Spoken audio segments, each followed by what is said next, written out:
Recently, I spent quite a few wishes attempting to get both Mavuika and Slotly this patch. As a side effect of this wishing process, I managed to get Kachina C6. I already did a video on her previously, but that was just at C2. The 4 additional constellations do buff her damage a decent bit, with C6 being the most impactful. I was also more well equipped this time to make a strong Kachina on field DPS, and so I tried to see how good my newly minted C6 Kachina was. Last time I built Kachina, I wanted to make use of her weird skill quirk. In case you didn't know, when Kachina slams down with her drill, it counts as a normal attack animation. This means that it can proc the effects of Shincho's rain swords and Toma's shield. This unique facet of her kit is also the main reason why I wanted to revisit her. I tried to use this effect with Visual in the party before, but it didn't work to great effect, largely due to the lack of damage. However, this time, I had a significantly better source of resistance shred, Shilonen. Shilonen is actually a really good partner with Kachina, as she can shred 36% resistances from all enemies if she has her skill level 10, and give a 40% damage bonus buff thanks to scroll and heal on top of all of this. This meant I could bolster both Kachina's damage and the damage of the rest of my party, specifically those with abilities Kachina could proc bouncing on her drill. One unfortunate aspect of Shilonen's kit at C0 is that to activate her resistance shred off-field for Geo, you can have at most 2 non-Petch teammates. ECH, I don't know how people pronounce this, and I also don't know why it's in this order, because it doesn't make sense to be in this order. But Petch, what it means is Pyro, Electro, Cryo, and Hydro, which meant that I can't use both Shilonen and Goro in the same party with Kachina. As already mentioned, Shilonen was definitely going to be taking one of the slots in my party. Leveling her and her talents cost me quite a bit of Mora and resin. I'll have to go to the Mora mines at some point to refill my coffers. Like, 2 million Mora is actually not that much. For the other 2 members, they both have to be ECH units, Petch, whatever units, due to the restriction placed by Shilonen. I wanted one to be official for sure, but the other member was still up in the air for me. I then had a funny thought. Why not use Toma? His burst would work with Kachina's skill, and would be able to deal a decent amount of damage from overload, as I was going to give him an EM build. I did have to do a test to make sure this idea would work. For Toma's EM to matter in the damage calculation, he has to be the one that triggers the reaction. This means that an Electro Aura has to be consistently on the enemy from Fischl's skill, and or the Pyro Aura Toma puts on an enemy must be able to be cleared quickly. And overall that seemed to be the case when I tested. To be fair, he doesn't get that many overloads off, mainly due to how his ICD, which is 2.5 seconds or 3 hits, for his burst works, but I knew that going into this. Besides, if we're talking about the optimal team for this setup, I should be using Farina to get more damage bonus, but I really didn't feel like using her this video, especially since I've already been excessively using her. She's just too good at supporting. Getting into team building, I said in my last video where I built PMC that my codex pieces were trash. This was true for a Pyro MC build, but not for Kachina, who scales off defense. And I had a lot of defense pieces. And so, I was able to properly equip my 4-piece codex as her artifact set. As for her weapon, I still decided on Footprint of the Rainbow. As of version 5.3, it's the only polearm in the game with a defense ascension stat, which is something I really needed given the lack of defensive buffers in my team. Mountain Bracing Bolt would have also been a good option, but I only had it at R1, which isn't good enough for it to be better than Footprint for my codex build. Shilonen was on 4-piece scroll since it would significantly boost my Kachina's damage. I decided to use Fab Sword on her rather than her signature weapon, because I wanted enough energy for my rotation to run smoothly, instead of having a bit more damage but a janky rotation. Moving on to the next member, Fischl had equipped 4-piece Golden Troop and Skyward Harp. In this particular case, it was important to have a large amount of attack since I wouldn't have access to an additive damage increase via Quicken or Aggravate. Because of this, I focused quite a few more stats into attack. Note here that Stringless can be an alternative for Harp, though the effectiveness of it would be significantly worse, mainly due to the weapon's lower base attack. Last but not least, Toma. Toma's build was the most unique out of the entire team, mainly because I wanted him to deal overload damage. I used 2-piece Scroll, 2-piece Gilded on him. 2-piece Scroll was fairly useful to get energy back due to certain specific features of how Nightsoul Burst works. In case you didn't know, the cooldown for Nightsoul Burst changes based on how many Natlan characters you have in the party. For one Natlin character, the cooldown is 18 seconds, for 2, it's 12 seconds, and for 3 or more, it's 9 seconds.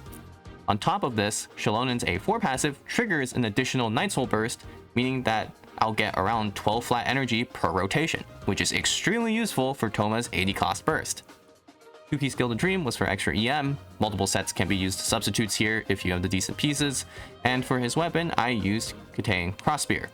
It gives him EM and energy, both of which he needs in a reaction focused build. This would also be the same weapon you'd use in a Burgeon build with him. For this video, I decided to make a more formal rotation.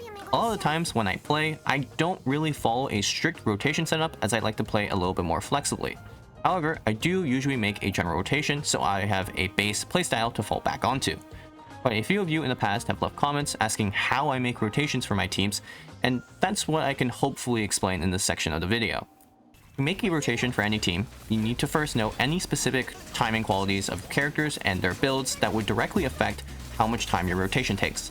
For example, Thoma should always use his burst before using his skill here. This is due to Kitang Crossspear's passive, which takes away energy initially before giving it back over time. If I use his skill before his burst, I have to wait a second or two before I can use his burst. That sets a strict order for when I use Thoma's abilities. A more complex example of this would be Fischl. Due to her burst's ability to refresh her skill's duration, I need to use them with a 12-second gap between them, since that's how long Oz can be on field for any one time. There are a couple more instances of this in my team, but I'll mention it when I discuss the final rotation. Next, you'll also want to know what the uptime for your buffs are, and when they are active. For my team, the key buffs I need to activate are Shalonen's Rare Shred and her Scroll buff, both of which have a 15-second uptime. The Scroll buff is guaranteed to work on Kachina since Crystallized by default is a Geo reaction. It's more important that I get Scroll activated on Fischl rather than Thoma here, since Thoma is focused on reaction damage rather than self-damage, so Scroll's damage bonus wouldn't really help his overall contribution by much. There's also a buff Kachina gets from Rainbow. I only get the defense buff from the weapon after using a skill, which means I should use her skill before her burst. Once you have these specific timing qualities and buff uptimes in mind, you can then try to mix and match your skill and burst timing usages to get a rotation you are satisfied with. It is completely fine if your rotation isn't the most optimal. Oftentimes, you'll have to adjust the base rotation mid-combat for specific enemies and/or mechanics. What matters more is that you're able to use whatever rotation you create well and without making critical mistakes, like missing buff timings. Getting to my rotation, I first activate Fischl's burst, then go into Shalonen and utilize her skill to activate her Red Shred and Scroll. From there, I go into Thoma, utilizing his burst and then skill. It's important to do this in this order since Kitang again takes energy away from using a skill initially like I mentioned earlier. From here, I go into Kachina and use her skill twice before using her burst. Because of Kachina's C2 effect, I gain 20 nightsoul points, which is equal to 2 skill usages. I also don't burst immediately since I have to use Kachina's skill first to get the 32% death buff from Rainbow. Once I use Kachina's skill 6 more times and fully drain her nightsoul bar, I immediately go into Fischl and use her skill to refresh Oz. Oz should just disappear as Fischl gets on field. From here, I go into Shalonen to refresh Scroll and Red Shred durations by utilizing her skill and burst, and then swap back to Fischl and have her use N2 until Oz disappears from the field, starting the rotation again. I also try to funnel any fab particles generated from Shalonen into Fischl so that she can get her burst up faster. Overall, it's about a 25-second rotation. There are probably a few ways to cut down on some time, but with how Oz works, it would be a bit too awkward if I reduced it any further. Hopefully, this section helped you to figure out how to make your own rotations. I can make a future video explaining how to make rotations for a team if you want. Please let me know in the comment section down below if you would like that. With all that set up, it was time to use this team in Abyss. I do use this team on the second half, which meant that I would heavily benefit from the 75% damage bonus the Abyss provided to nightsoul damage. To put this into context, this is the amount of damage bonus you'd get from a Farina with a level 10 burst at max fanfare, hence why I elected not to use her in my team. With that out of the way, let's get started.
And here are the builds I used.